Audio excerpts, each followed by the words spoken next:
Hi, you're listening to the Stefan Livera podcast focused on Bitcoin and Austrian economics. Today, for episode 127, we've got Ben Perrin. But first, a message on behalf of the show's sponsors. First up, Kraken, one of the world's leading Bitcoin exchanges, one of the longest standing Bitcoin exchanges with a strong reputation in the industry. Kraken have a high quality platform, high trading volume, and low fees. They also offer 24/7 support, and just recently they've announced Kraken Pro mobile app, which you can find in the Google Play Store or Apple iTunes Store. Kraken Pro delivers all the security and features you love about Kraken Exchange, beautiful mobile-first design. You can set the permissions on the Kraken website and generate an API key to sign in on your mobile app. Kraken offer margin, long and short, up to 5 times, and Kraken also have futures, up to 50 times leverage. Don't forget, there's Kraken OTC Desk for those who want a more private, personalized service for large block trades. Go to kraken.com to sign up. Next is Unchained Capital. You know I like what Unchained Capital are doing in terms of providing Bitcoin financial services, but also making a lot of valuable open source contributions. They are empowering customers with unprecedented financial freedom and control, and their products and services are built on the foundation of multi-sig. So they offer collaborative custody, giving users control over their private keys, as well as the benefit of a financial partner and financial services. Unchained offer 2 of 3 multi-sig vaults. These are a great option for those thinking about how best to secure their Bitcoin for the long term. And if you ever need to access liquidity but you don't want to sell your Bitcoin, Unchained's collateralized loans offer a unique option. All Bitcoin is stored on-chain, dedicated multi-signature addresses. The Bitcoin is never rehypothecated, and you can share in the security by holding one of 3 keys. Unchained are offering excellent services. They're releasing valuable content and open source tools such as Caravan and Hermit.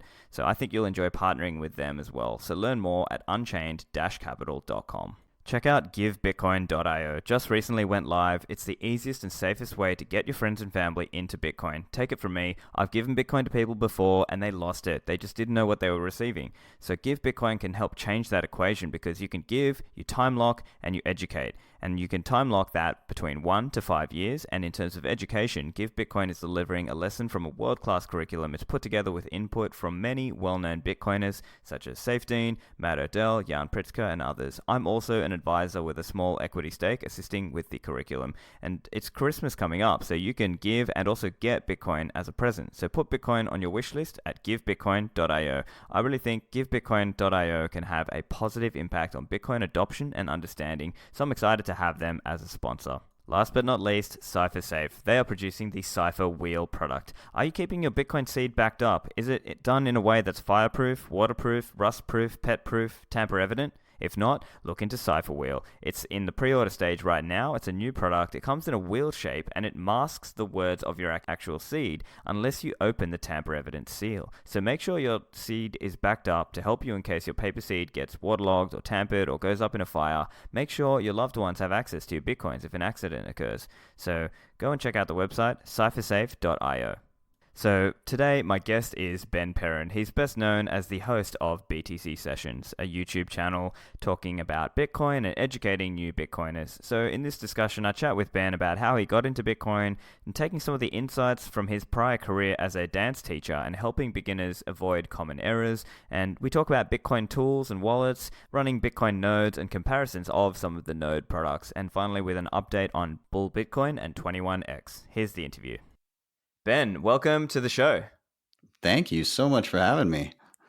Look, it's always a pleasure to see you around at the Bitcoin conferences and obviously online on Bitcoin Twitter or on your YouTube channel. I know you're doing a lot of great work in terms of helping educate beginners into Bitcoin and teach them, okay, you got to hold your keys, you got to run your node, those sorts of kind of basic steps that we need to try and educate people on.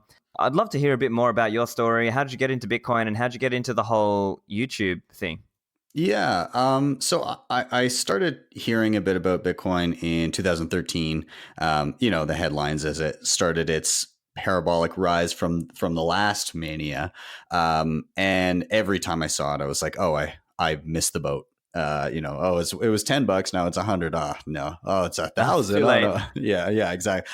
As everybody does. But when it did kind of peak out in November, December of 2013, I figured, okay, well, there must be something here. It's either like a big Ponzi scheme or there's something to it. And so I started reading was a little bit harder to get your hands on easily accessible information back then, as I'm sure many people would attest to. Yeah. So, I started trying to parse through everything I could. In the early days, I think everybody kind of gravitated towards people like Andreas Antonopoulos. I actually found a really good, especially back then, I found a good series on I think it was Udemy, and it was like how to stop worrying and love Bitcoin or something like that.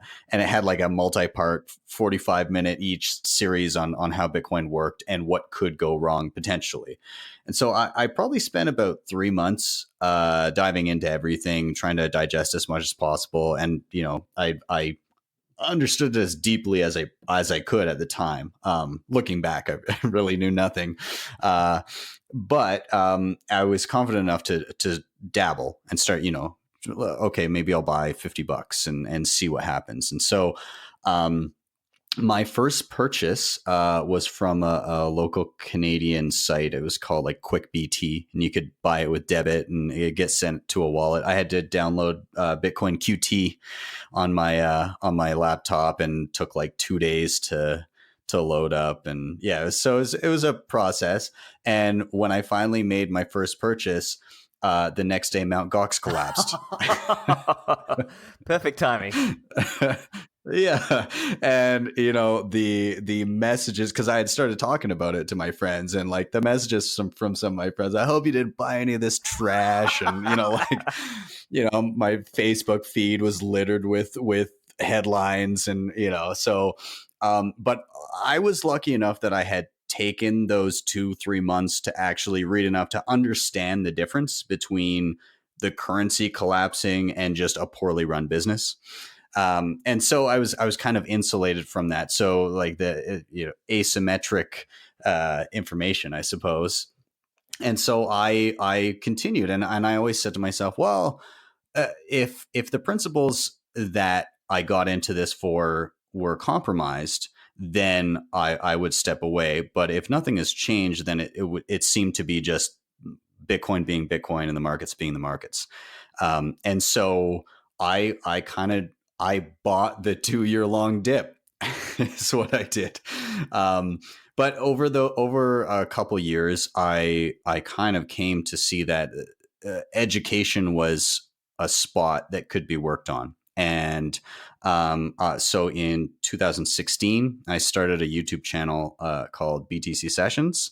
And I said, hey, I'm going to make a weekly video at the time on whatever I feel like is worth looking at, learning about basics. How do you start a wallet? How do you secure Bitcoin? How do transaction fees work? Little things like that, bits of information that I had found useful initially. And I started and I just didn't stop, and I'm still here. The channel's been around, since beginning of 2016 roughly, and it's getting pretty close to 3 million views right now, which is insane. It's crazy to think about, right?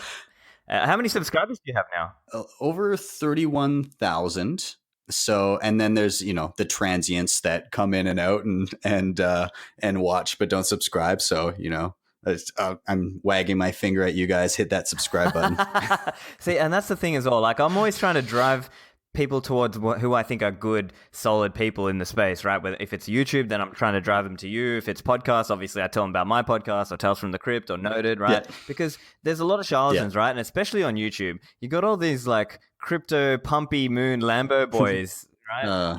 And so I do my best to try and drive, newbies and beginners towards good, solid channels as opposed to the pumpy Lambo boys. Yeah. And I've found that the education infrastructure has been built out much, much better over the past few years. Like, there's so many great quality podcasts and YouTube channels and just walkthroughs and Medium articles, and just so many fantastic educators have come, and it's great to see that kind of proliferating.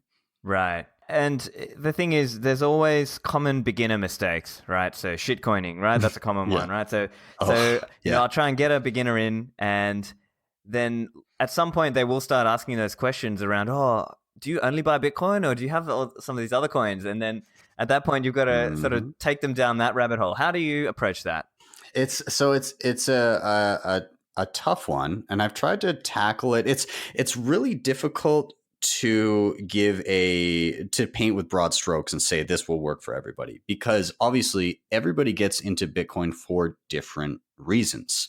I find that, oddly enough, even though this narrative gets pushed a lot, not a lot of people come to Bitcoin because they think I need something that's faster than my debit card.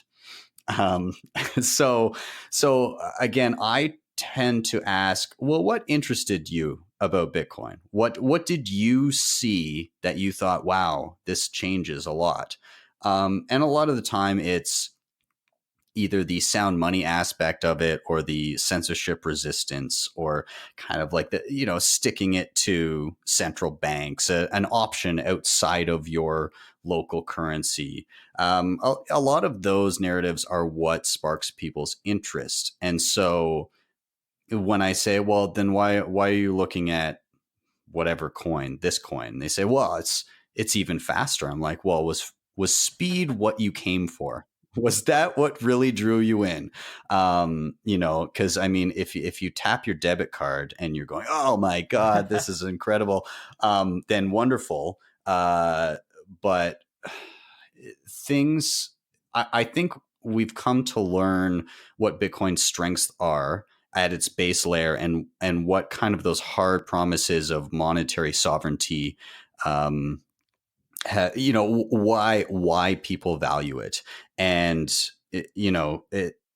I think it's time to move beyond the Roger Veres of the world it's 2019 and they're still doing videos of like scanning a QR code and having their mind blown by zero confirmations.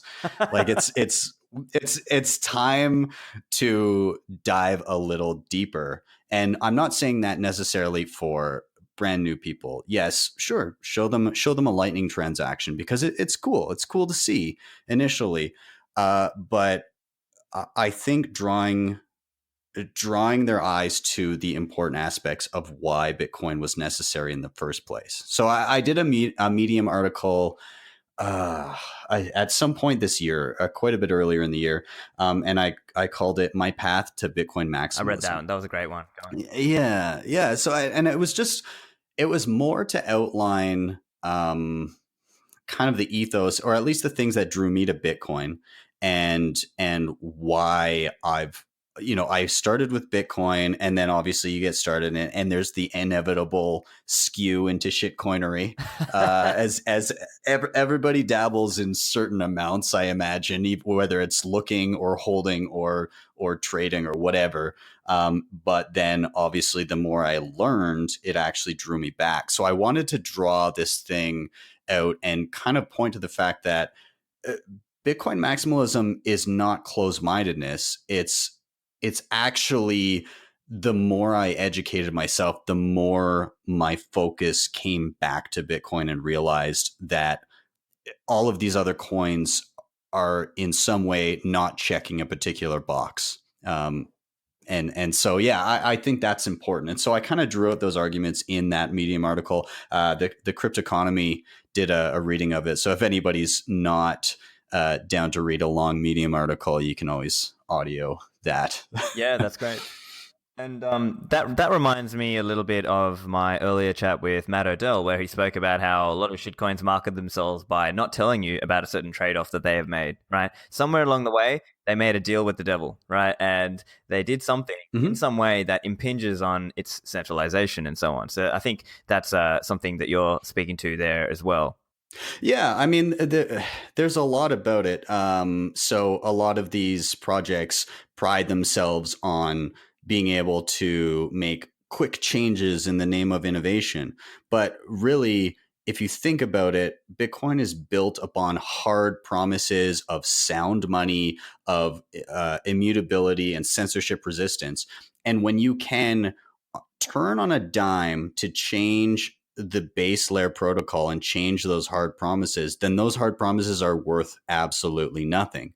And so these these snap decisions to hard fork when it comes to Ethereum, or what did I see? I saw something from I think it was a quote from Vin The Bcash Armani, guy. uh, the Bcash guy, and he was talking about how every 6 months there should be a hard fork, even if there's nothing to do, just to prove that we can innovate. And something, he said something about governance, and I was like, oh God, like that is so missing the point. We need to put in place these hard promises that cannot be screwed with, so that down the line, when you get somebody in a position that wants to do something like increase the supply cap, it's impossible for them to do it. The sooner Bitcoin ossifies, the better for me. Right. And so let's say I'm a beginner and I come to you, Ben, and I say, oh, Ben, but I heard there's this other coin and it does governance better. Why shouldn't I buy that coin? Oh, God. Well, so I typically point to the fact that people are imperfect. And so when you're relying on really any government, if you give that government a lot of power over, say, the money supply, sure, at the time, those people in a position of power may do the right thing. But what about the next guy or the next guy in power? Like it's an inevitability that at some point down the line, somebody will do something that's probably against everybody else's best interests, but is in their best interests. And so when I look to Bitcoin, it is incredibly difficult to get these changes put through. I mean, getting a backwards compatible upgrade to the protocol that allowed us to have more transaction throughput and fixed transaction malleability was damn near impossible. Like, to get SegWit through was a battle, and but that's the way it should be. That's good. That's a great thing. When you see these kind of quick changes, again, it just, when you look at any type of governance beyond me choosing to run my own node and set my own rules, if you're pushing any of that responsibility to a third party, you're losing power. You're losing your own sovereignty. And so I typically say, the easier it is for you as an individual to have as much power over your own money and your own monetary supply as possible, the better it is for you in the long run. And so when a coin comes along and says, hey, look how quickly we can do things. Hey, look at our fancy governance model. I don't think that's interesting. I don't think that's a place where I want to go. It's difficult to convey, but it's a necessary hurdle that people have to get over, because they're so used to worshiping politicians and, oh, that's my guy. That's the guy who's going to get my vote because he's going to do the right thing. And then, they never do. And so it's very, I mean, Bitcoin does, I suppose, have governance in a way, but it's just messy as all hell. And that's kind of how it should be, right? Like, you don't want it to be easy. If nobody's happy, then you're probably in a good spot. if everybody's angry and fighting and can't get anything through, and it's a pain in the ass to change, then we're probably sitting in a pretty great place, to be honest. Right. Yeah. And I think the best on this is a tweet by our friend Michael Goldstein. He's got that, it's the Mexican standoff, and there's like three guys all with like guns pointed at each other, and he says, this is Bitcoin governance, right? So 100%. It's beautiful, because everybody has power, but they don't. It's this weird kind of dichotomy of like, yeah, I get to say how things go, but kind of not. It's weird, but it works. It just works, right? It's coming up on 11 years, and it has worked, in my opinion, beautifully. I wouldn't have it any other way. And it's also kind of, it's lent itself to a mindset of questioning everything, and people tend to shit on Bitcoiners for just being really abrasive and in your face about their views.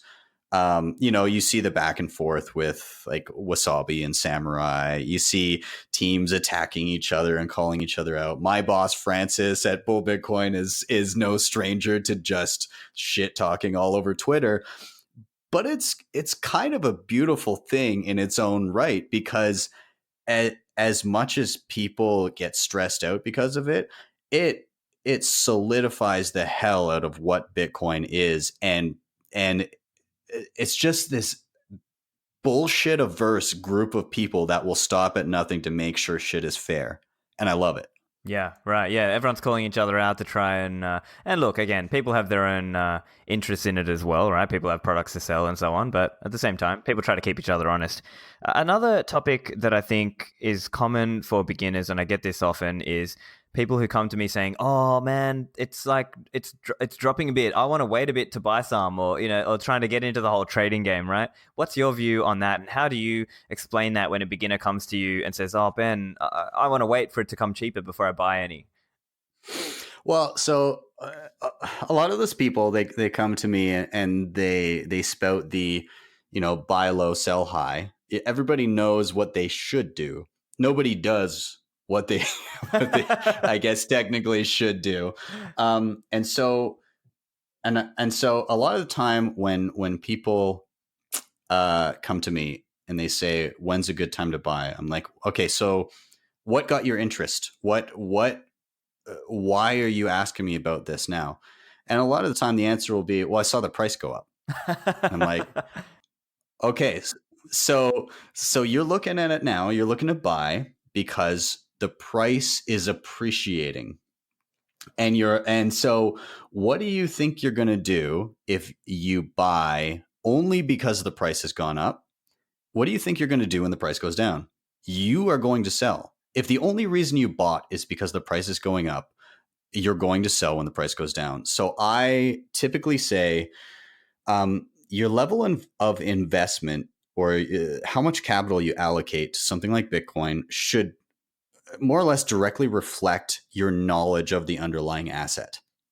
And so I say, if you're just getting started, start with a small amount, maybe $50 or something, and use that to play around with some real capital. So there's a little bit of money on the line, but learn about a wallet, test sending it around, start to ask some questions when you come across, well, what the hell does this mean? What's this fee that's attached? How does that work? It just doing that will make you ask some questions, but it also gets you learning at the same time, and it puts some money on the line.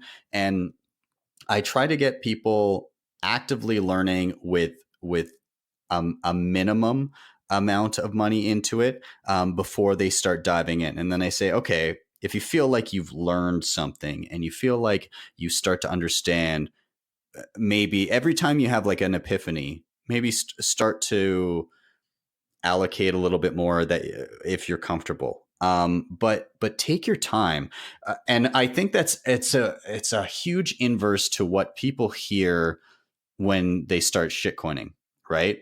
Because if somebody comes out, they're like, "This one's it's gonna 100x," and they're, please buy my bags, please God, buy my bags, is basically what they're saying. And so to hear the opposite, when somebody comes to, "Oh, should I buy Bitcoin?" And I more or less say, "Well, not much, definitely not much right now. And then as you learn, maybe." And I think more or less that actually makes people a little bit more confident, because it's not the scammy shill fest of, "Oh, buy this, you're going to be rich."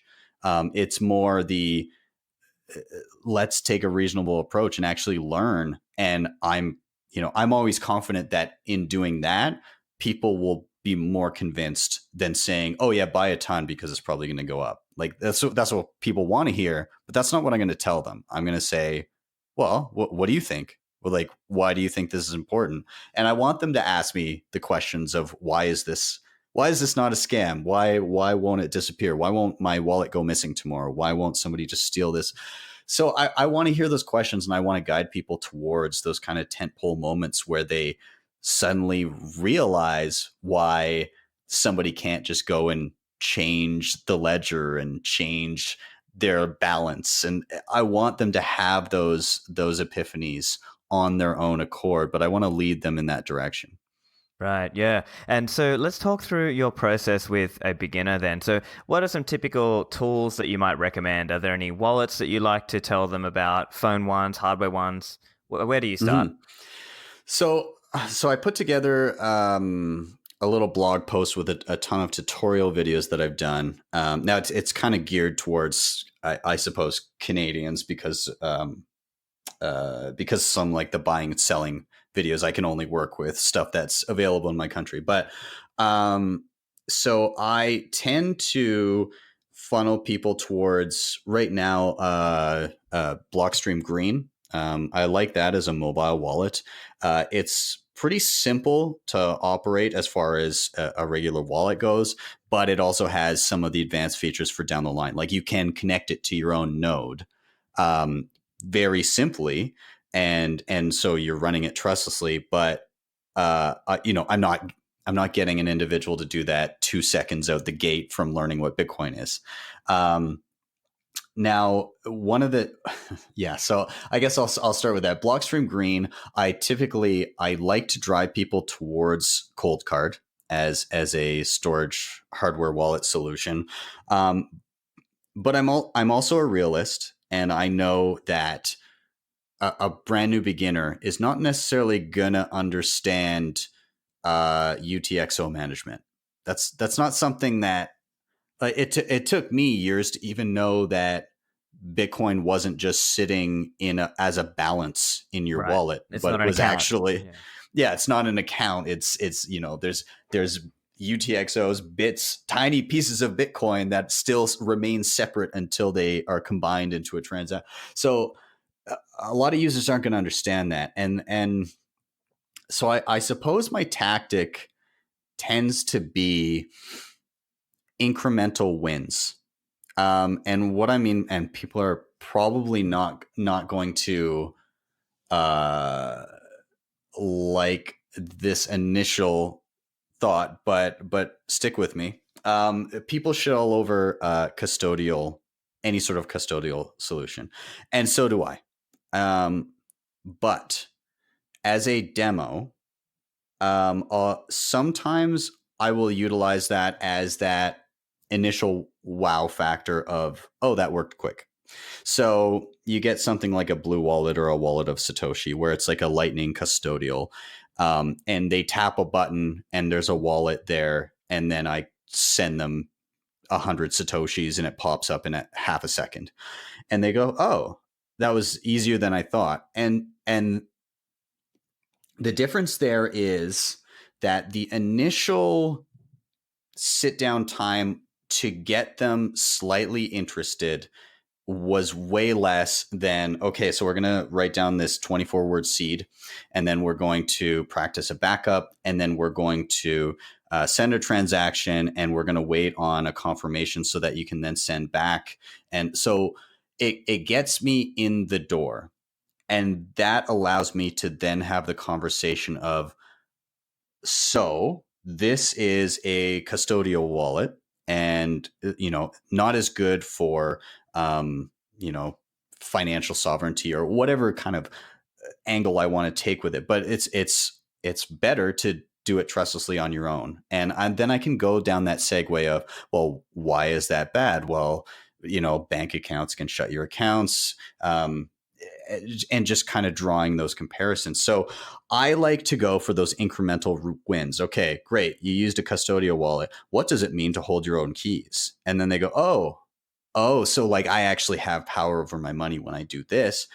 And you start to guide them down that path. And some people might not like that approach of starting custodial. And I don't always, it depends on my time frame. But as an example, there's a good friend of mine. I've known him for years. His name is Dave. He was actually in, if any of you viewers have seen it, but I did a an ad for Bull Bitcoin that was like an ode to shitcoiners that have been wrecked.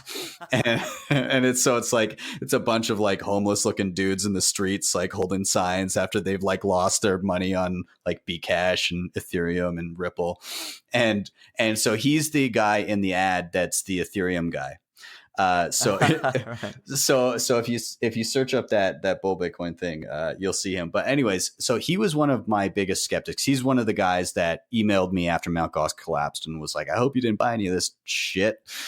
And so, but he gradually came around, and so he got himself a non-custodial wallet in like 2015, and but then deleted it or something, and so further cemented his disdain for Bitcoin for another couple years, and made the beginner mistakes, but gradually came around. And so now through osmosis, just from being around and having the opportunity to say like, okay, try this, and then he sees me doing something and he goes, oh, that's cool. What is that? Why is that better? And so he's gone from I have a wallet on my phone to I bought myself a Trezor to, oh, wait, now I actually want a cold card. Oh, wait, now I want to play around with Electrum. Wait, maybe I should mix my coins through Wasabi. Wait, what's that node you just set up? Why is it important to have a node? And he starts asking those questions. And so he's gone from plunking down and being convinced that he wants to buy bags of XRP and Tron to now sitting down with me he's in the process of he's going to be grabbing a node and setting it up himself and linking his hardware and software mobile wallets and everything to the node and having like full financial sovereignty, and he's Bitcoin only, and he's gone through this incredible transformation and education in like a year and a half, and it blows my mind because it's so much faster than my learning curve was in the early days. And I think it's the approach that has been taken of getting the person curious and then letting them know that there's an incremental, easy to achieve next step to be even more sovereign and be even more solid, to have that base, that like impenetrable fortress of monetary sovereignty. And so I think people need to indeed go after those incremental wins. I think too often, being hardened maximalists and Bitcoiners, we think everybody out the gate better run their own node and be learning command line. But like, let's be real. We got to think, what's the goal here? What is the goal? We want this system to be as robust and decentralized and trustless as possible.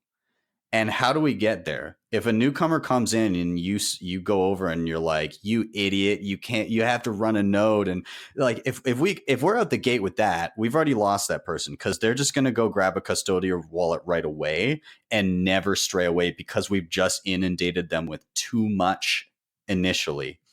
But if you say like, yo, like, cool, you learned how to do a transaction, maybe try this wallet out instead because it's more secure and you have more control over your money. And then, then go down the path of, maybe let's look at privacy. Maybe let's look at cold storage. Let's look at, I think there's a path to get there, and it's incremental, and not everybody will go all the way down the path, but I think more people will go further by attacking it that way.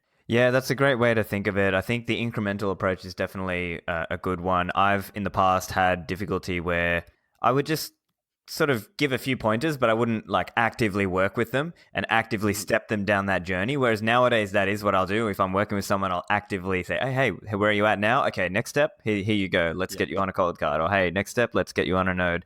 Things like that. Now, one thing that's a little difficult there is technical precision versus ease of explanation, right? So in the past, we have, there have been a lot of inaccurate analogies made, and sometimes that's difficult because you're trying to simplify it for somebody, but then at the same time, that can lead them astray later on. So, for example, addresses as an account, right? Because it's an imperfect analogy, and that can lead to conceptual errors, privacy problems, address reuse. What's your view around navigating that? It is a tough one because the inclination is to use the easiest explanation at the time to get through it. And it's a tough one because there's no one size fits all for this. You need to look at the individual and almost this sounds bad, but almost gauge how stubborn they are. Because like if you tell somebody one thing and they're going to be like, okay, this is what I believe and I'm just going to stick with that. And they're not going to be capable of being like, oh, I have more information. And so my views can now be altered and I can move forward with this new information and adapt to it. If they're not going to be capable of that, then you might need to say, okay, we'll tackle this little bit, give them a bit of information. But if it starts being too much, you need to have that finesse and that know-how to say, okay, your eyes are glazing over a little bit. Don't worry. I know this is too much right now. So focus on this little bit of information. So like when somebody says, oh, why did my account change when like a new address pops up? You'd be like, well, it's not exactly like that. Think of it like there's a master account, and for privacy's sake, every time you receive money, it's like having a new new temporary account address, I suppose. And it's not a good idea to reuse those because you could compromise how much money you're holding, and that's enough. They don't need to realize that every received transaction is sitting as a separate sum that can be combined or split into separate UTX. So you don't need to dive into that yet. Just say, it's one master account. You're going to see all the Bitcoin that you have here, but there's a new address every time, and it just helps with privacy. You don't need to dive that deep right away. And so again, it beckons to that incremental approach where how much can somebody handle in one sitting? And it's not a lot. So I should, one thing I want to say is a lot of the reason for my approach is because of a bit of my background prior to Bitcoin. And so I before Bitcoin, I used to teach school children how to break dance. So let me explain why this actually lent itself to this kind of where I am now. So the first time I started teaching dance to kids, I went in with some like jam-packed, super intricate choreography, and I was like, well, if I just teach it slow enough, they'll pick it up. And even though the dance is fast, I'll just like slowly go through the moves. And then when I play the music, they'll be fine. And it was an absolute train wreck. And it was like the worst. It was a terrible job. And so over the years, I learned that you really need to break things down to their lowest common denominator. It has to be bite size. It has to be way slower than you think necessary. And the transition from teaching school-age children complex dance moves to teaching adults complex technology is actually a lot more similar than you would think.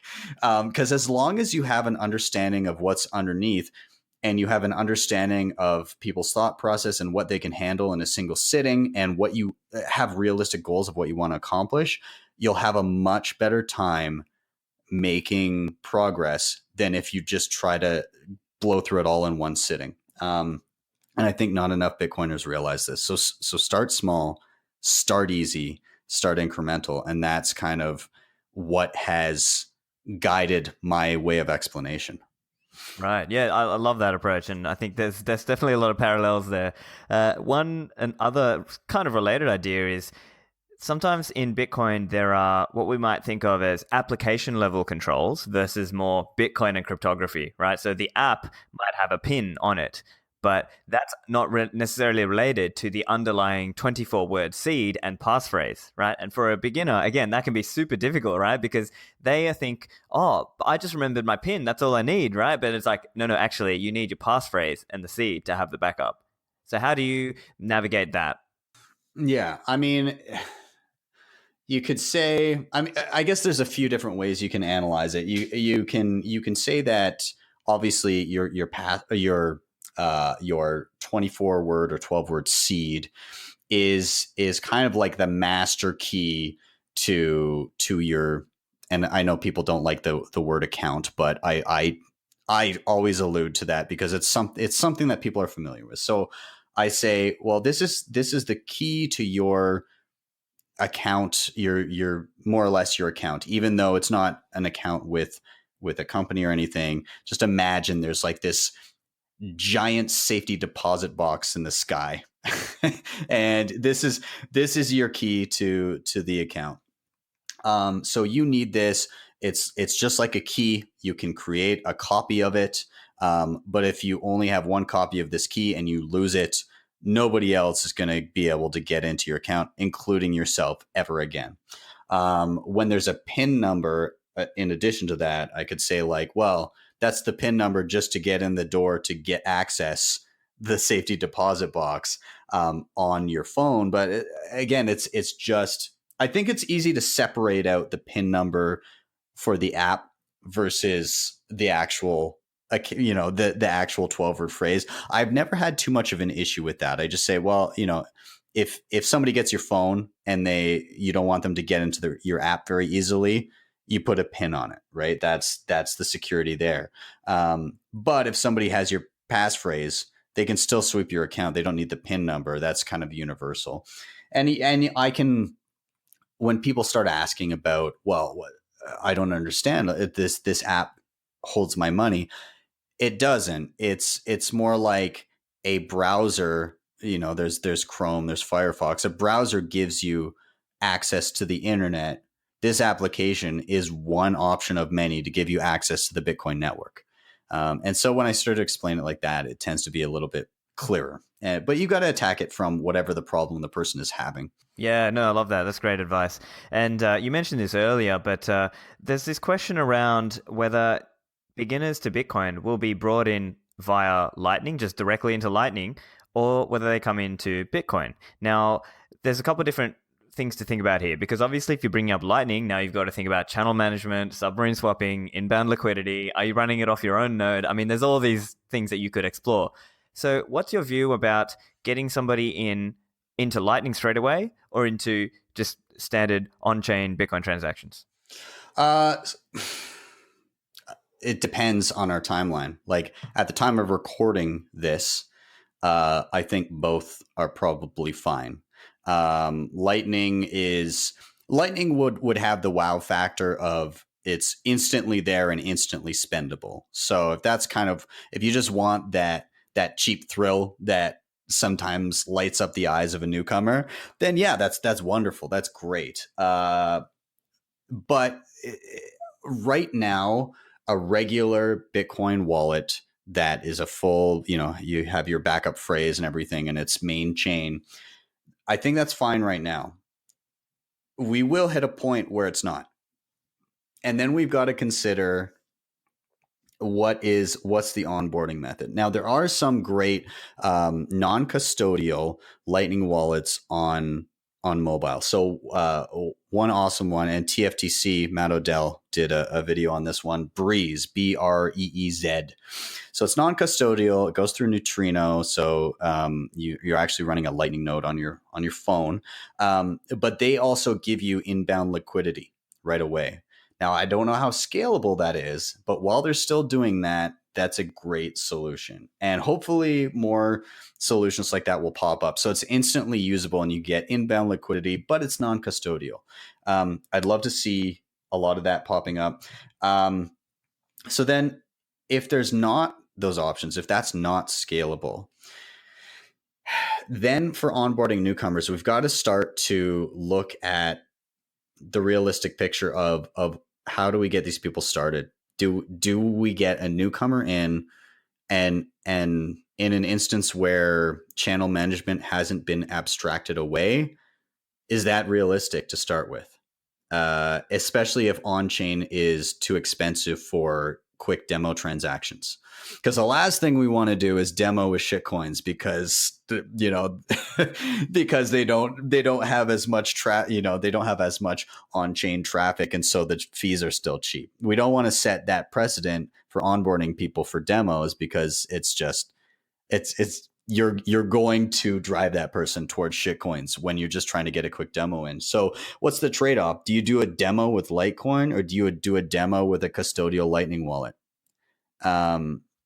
So it's, again, and it's going to be different for everybody. There's going to be some people listening to this and they're already sharpening their pitchforks at the mention of a custodial Lightning wallet. But in a world, again, where on-chain is too expensive for a demo transaction, and where Lightning requires channel management before even getting set up, what are you going to do? So hopefully, I'm really hopeful that by the time there's another crazy mania, we will have some solutions that have abstracted away that channel management, or where there's auto incoming liquidity provided by some of these companies like Breeze. So I guess we'll see. It's ever changing. It's so difficult to say how you're going to teach this stuff in the future. And that's the challenge of being a Bitcoiner, right? You got to adapt to whatever the hell's out there and say, okay, this is what I'm going with for now. And then you got to be ready to inform the people of why that might have changed later on. Yeah, right. Yeah, so a couple of points there. So firstly, yeah, Breeze, great example. I interviewed Roy Scheinfeld on episode 94 for any listeners Awesome. interested. And also, there's an interesting one by Async coming out called Phoenix. So I think that one is going to be a really interesting model as well. So what it is a phone, quick setup model, and you would do, I think, one on-chain payment to the address on there, and it will automatically submarine swap it into, I think it's got like a route hint to a channel that doesn't exist yet for this newbie. And it will say, do you want to create a channel? And then boom, it'll like take that money and make it into a channel. And it is non-custodial with incoming liquidity, and somebody else. Like, now you would have to fund that channel. So if you're working with a beginner, you would maybe send them $10, right? Or maybe they would give you $10 and you would just open a channel to, send them a $10 on-chain. Obviously, again, as you said, this relies on the chain fees being low, but that's an option. But I guess just more broadly, even if we were to abstract, like not worrying about the abstracting away the technical part of it, what's your view around driving the Lightning adoption versus teaching more of the HODL mentality before getting them even in? What's your view there? It's interesting because Lightning inherently is very transactional. You want to use it, right? Like you want to, I got to give this guy a tip. I'm going to you're just dicking around opening channels and sending back and forth just because it's fun. Like it is a fun thing to do. And again, I think it is dependent on who you're talking to. Why are they here? What drove them to come here? Are they the sound money, screw central banks? I mean, I think everybody eventually kind of leans towards that if you're into Bitcoin anyways. So, I mean, there's going to be an element of that. I think where I'm leaning towards is your long-term hodlings end up being like on-chain, your cold card, that kind of, where it's like, this is my vault. And then my day-to-day is like a Breeze wallet, or, if you've got like a Casa or something, there's your day-to-day spending, easy Sats app, stuff like that. I think there'll be two. And in doing that, it becomes this allusion to today's like checking and savings accounts, right? Like, except for with no negative interest rates. That's a great point. Yeah. So I think that'll end up being it. Like, here's your cheap to send, easy to purchase. You want to buy a coffee. Here's your coffee chain, and and then here's your, you want to actually save, and it'll lend itself to that over time too, if that's the way some people are holding, because if on-chain is a bit more expensive, then it also encourages you to be a little bit more careful for when you use those on-chain like long-term holdings and move them around. And you're a little bit more conscious of that. So you just have a well-connected Lightning wallet and you're like, oh, here's my spending cash. And when you pull money from Lightning and settle and put it into a cold card, when on-chain is a little bit more onerous, you're less likely to spend those savings in the future. So it's almost like this layered approach is as if Bitcoin didn't already encourage saving enough. This approach will further encourage it, in my opinion. Yeah, no, a lot of great points in that. Let's talk about nodes now. So there's a lot of different node products, Yep. and it's obviously also possible to just run your own command line, etc. So, there's Casa node, there's MyNode, there's Nodl, there's other guides, Raspberry Blitz, Raspberry Bolt, Lightning in a Box. There's a couple others.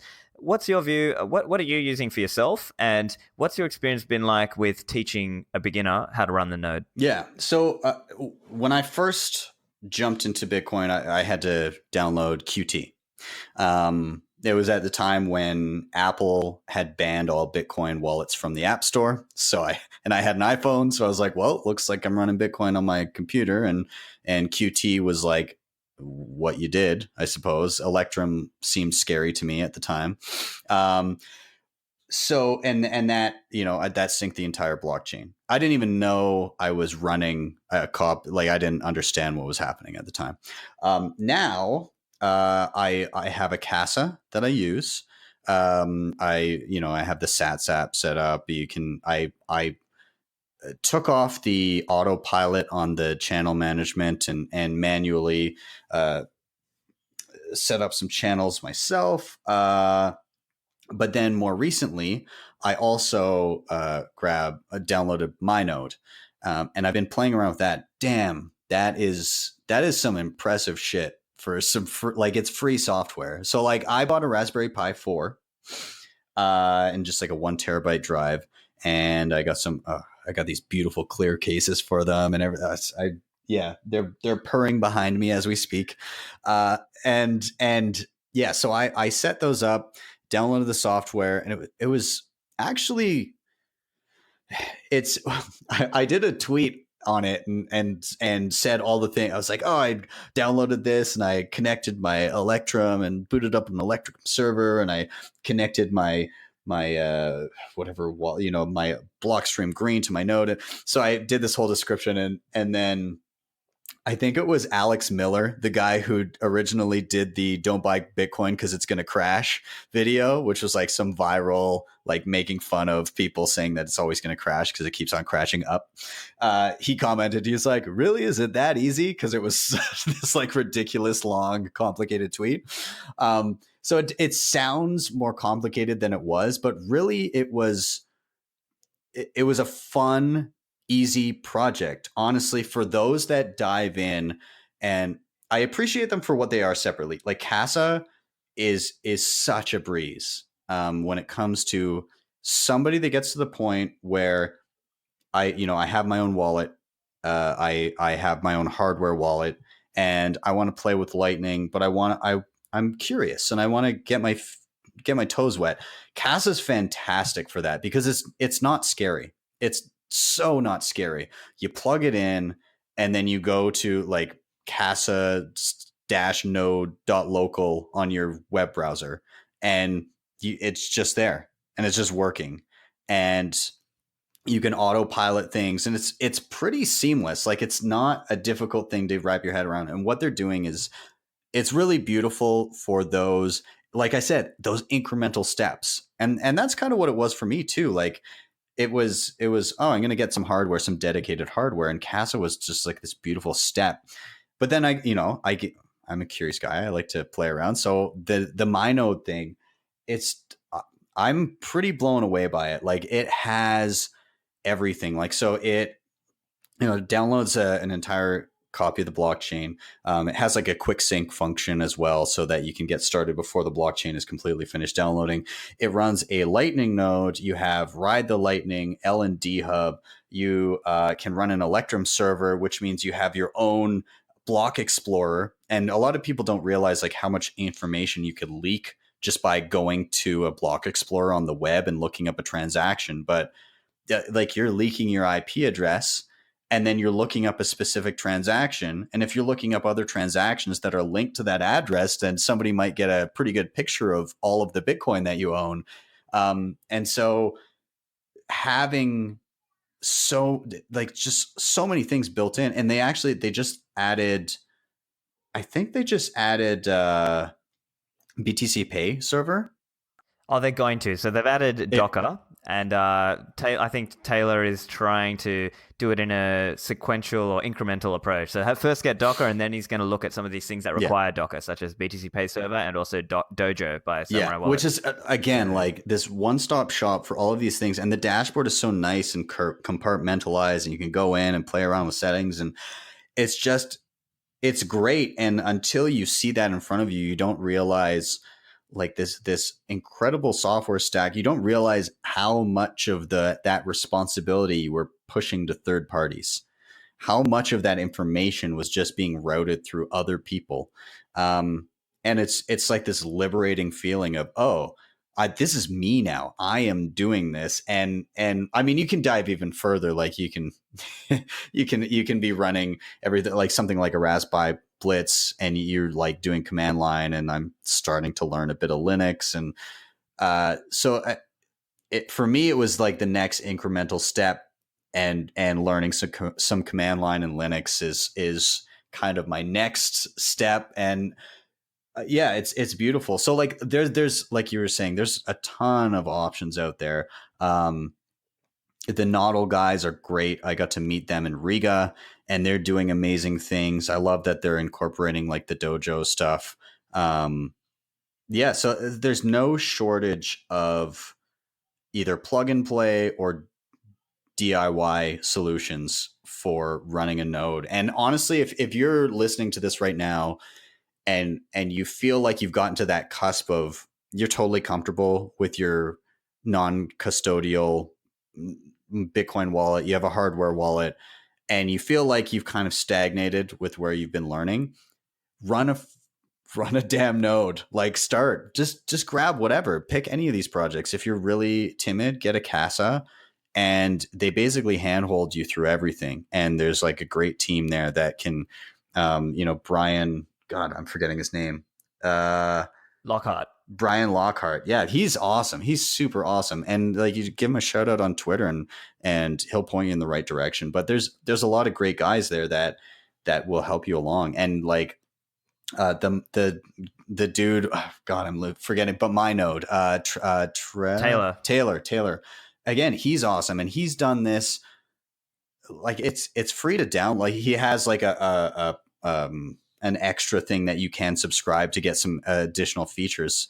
But I mean, the amount of power and the incredible hardware or software stack that you can get just running your own without having to pay anything is incredible. Or if you want them to build it for you, you have that option too. And it's just, I think it's getting easier and easier. And so I don't know about yourself. You've done a lot of playing around with this kind of stuff too. Like, do you gravitate towards one or the other? Yeah, so for me, again, it's different strokes, different folks, right? I think of Casa, I like all of these options. I have a Casa, I have a MyNode, I have a Nodl, I have like a separate laptop node, I have a BTC Pay server. Let's not forget, BTC Pay server is a node as well. So I've just got a range. But again, people like you and me are in this scenario where we need to be familiar with these because we're trying to teach people. Yeah. So for me personally, I typically recommend them to go down usually the Casa or the MyNode or a Nodl, depending on what sort of person they are and how much money they're willing to spend and how advanced they are. I think MyNode is great for like an enthusiast, someone who's going to put in the time and the work, and then they can learn a bit more as they do it. And then if they really want to get even further advanced, then you start looking into, okay, I'm going to learn command line, I'm going to learn Raspberry Bolt, right? I'm going to do those setups. But for you, have you had any difficulty communicating why someone should run a node, especially if they're a beginner level person? And then have you had any experiences trying to guide them down that pathway? You know what? I always tell them the story of No2X. So if somebody asks and they're like, why are you doing this? And I'm like, all right, gather around, children. I'm going to tell you a story. And so I tell them, I'm like, listen, this is the power that a node gives you. Every major company in the space, like 90% of all of the Bitcoin miners, like all of these massive companies, all of these like supposedly super important people and like all of the hash rate, like everything was against us.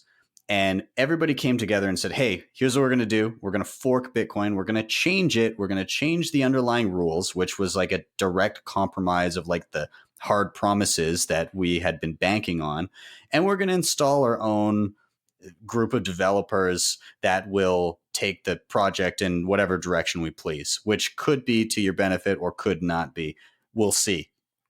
And it was unprecedented. All people did was say, hey, I'm running a node, and whatever you do, it does not matter. I will not listen.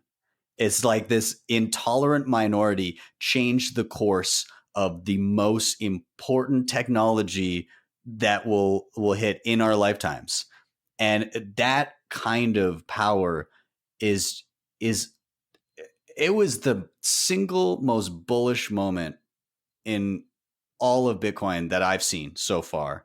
Like to see all of those companies, all of those people that thought they had that kind of power back down with their tails between their legs and say, oh, our bad. Whoops. Thought we could get away with it. Guess not. It's like, it's kind of like, so not running a node is like letting somebody else tell you what Bitcoin is. It's like if you had money in the bank and you were like, I've got $1 million. And then the next day the bank was like, you've got $1 million, but it's actually 1 million Venezuelan bolivars. and you were powerless to say no. And they've just said like, no, but this is what dollars are now. And you're like, but I didn't consent to that. Well, you kind of did because you left the responsibility with us.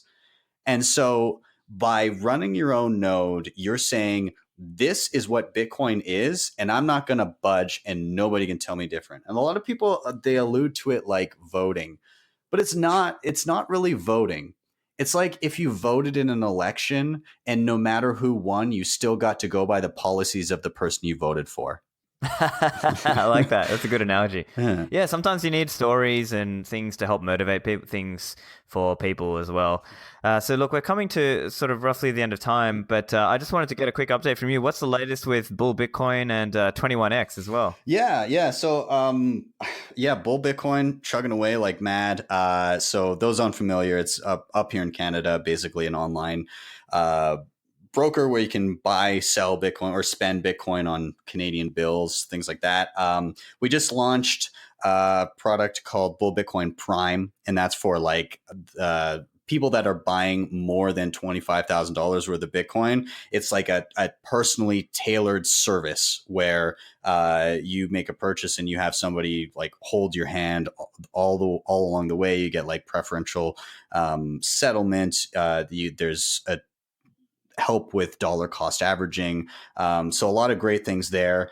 We just did a rebrand of Bitcoin Outlet, which is like our dope ass merch. So if you haven't seen it, it's like, it's slowly replaced my entire wardrobe. I only wear Bull Bitcoin stuff now. So it was called Bitcoin Outlet. We're gradually moving towards it's 21x.io. Just a little bit more of, we found like an edgy feel to it, I suppose. But yeah. And lots of fun stuff kind of going on in the background with Bull Bitcoin. Cypher Node, a little project that Francis and some of the devs have been working on, open source project for a full Bitcoin software stack, continues to chug along. So if you haven't checked that out, cyphernode.io is another cool thing that you can look at. But yeah, things are great. And then the channel. Yeah, the channel's been super awesome. There's been I've started to notice like an uptick of new people checking it out. And so I now do the educational stuff, but I still do basically like daily news, like whatever I found interesting. So it's very Bitcoin centric, but if there's like a funny shitcoin story, I'll throw it in. And And I always do like the side chat. So as I air it as a premiere, but then I'll jump into like the chat as it airs for the first time and get to talk with people about whatever's going on. So yeah, it's been super awesome. I have a blast.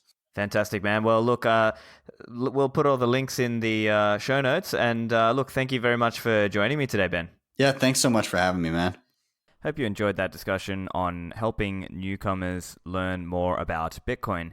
One other point just to add is you can also think of it like you should run the infrastructure for your family and friends. So, for example, you might run a Samurai Wallet dojo and then get your family and friends to use the mobile app but paired with your own dojo. Or you might set up an Electrum server for them to use their hardware wallets and then connect through to your Electrum server. So reminder for anyone who wants COD cards, you can use the code Lavera at coinkite.com to get a discount. If you want to advertise on the show, email me. It's stefanlavera@pm.me. And also the show notes, the transcripts, they're on my website, stefanlavera.com. That's it from me. Thanks for listening, and I'll see you in the Citadels.